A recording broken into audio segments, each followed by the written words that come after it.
देखो, ये खेलना खत्म कर दो। मैं फिजा के अलावा किसी और से शादी नहीं करूंगा। बस कह दिया ज़ारून, अब जाओ अपने घर।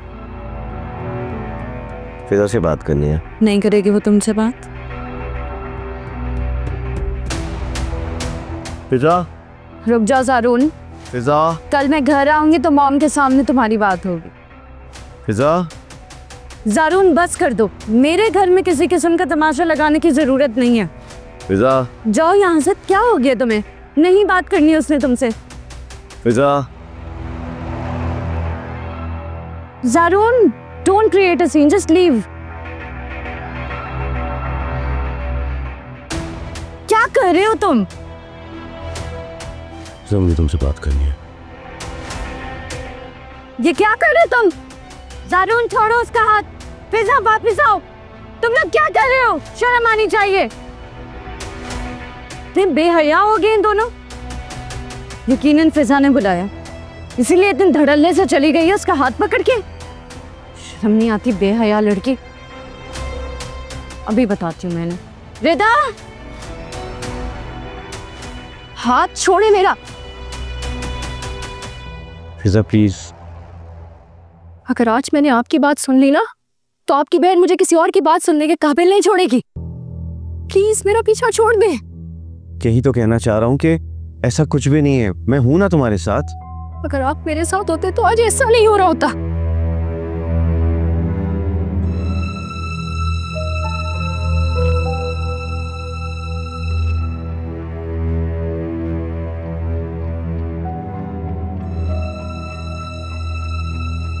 फिजा प्लीज, मेरा यकीन तो करो।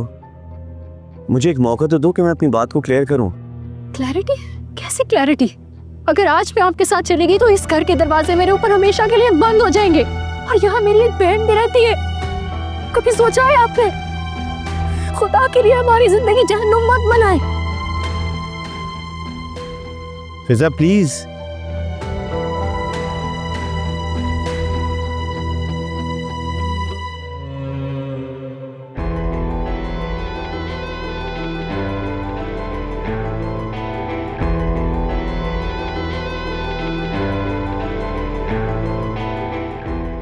क्या हुआ फिजा? फिजा,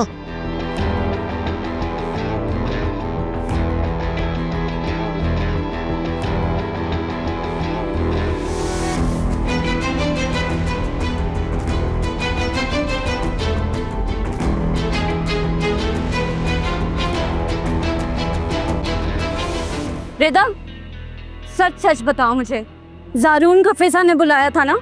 नहीं भाभी, फिजा के पास फोन नहीं है। झूठ बोल रही हो। कहाँ है तुम्हारा फोन? कहाँ रखे? फोन होगा, यकीनन होगा तुम्हारे पास।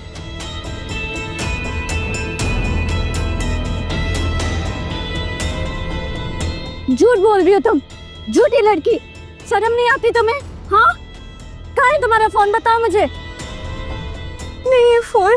तुम लोगों को लगता है कि तुम लोग मुझे बेवकूफ बना रहे हो क्या? हाँ, ज़ारून ने दिया ना उसे फोन? नहीं है वो। झूठ बोलती हो तो मुझसे। निकाल के दो मुझे फोन अभी। नहीं है भाभी, मैं तुम्हारी चोरी पकड़ के रहूंगी।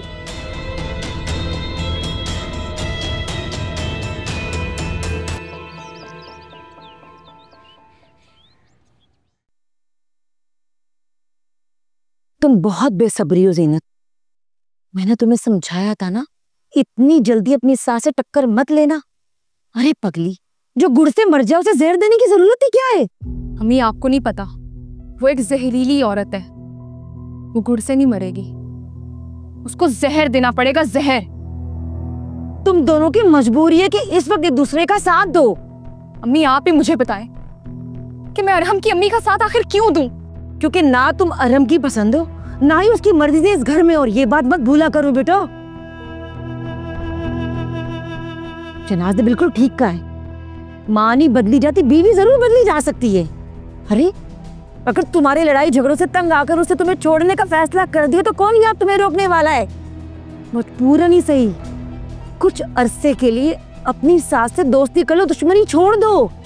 अम्मी एक तो मुझे समझ नहीं आता, कभी फरहत मुझे बोलती है कि अरहम तुम्हें तलाक दे देगा, कभी मुझे आप बोलती हैं कि तुम्हें वो इस घर से निकाल देंगे। आप दोनों शायद ये बात भूल रहे हैं कि पोर्शन ये अभी भी मेरे नाम पर है। अपने पांव इस घर में मजबूत कर लो, उसके बाद सोचेंगे क्या करना है। अम्मी मुझे अच्छे से पता है कि मुझे क्या करना है, मुझे अब आप लोग मत समझाएं, और मैं शहनाज से हरगिज़ दोस्ती नहीं बनाऊंगी। आप जो मर्जी कर लें। मगर तुम्हारे कदमों तले जमीन अभी पर आई है बेटा, इसलिए जब तक कदम नहीं जमा लेती थम जाओ, आंधी तूफान मत बनो, गर्द की तरह बैठ जाओ, ताकि शहनाज को यह बात समझ ना आ सके कि तुम आर्जी तौर पे पीछे हटी हो। फिर वार करोगी ना, चारों शान उसे चित कर दोगी। समझ रही हो मेरी बात?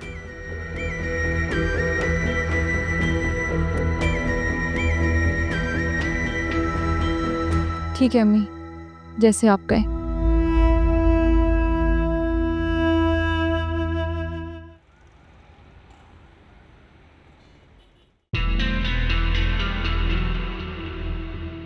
अब वो मेरे खिलाफ ज़ारून के खूब कान भरेगी, उसे सब बातें बता देगी,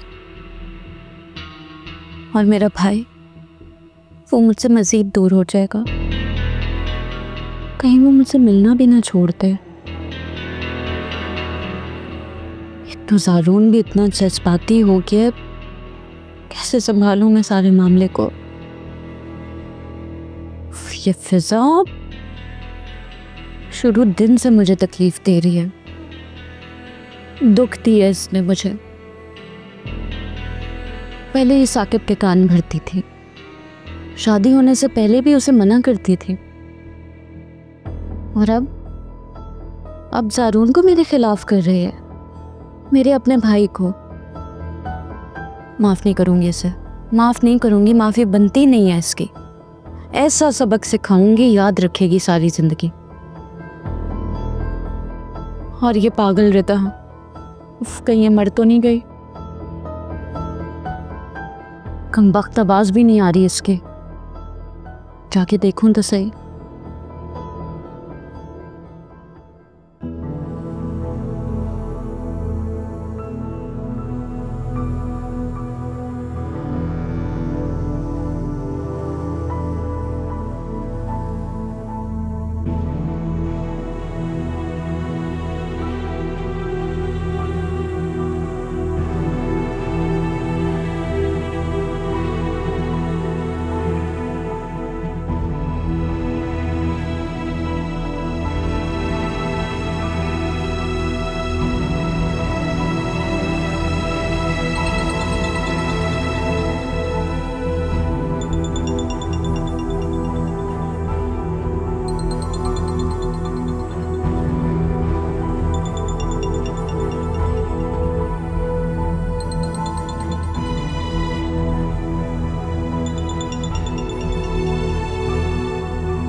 हाँ साकिब, यार मैं हॉस्पिटल से बात कर रहा हूँ, तुम प्लीज इधर आ सकते हो? रिजा को गोली लगी है।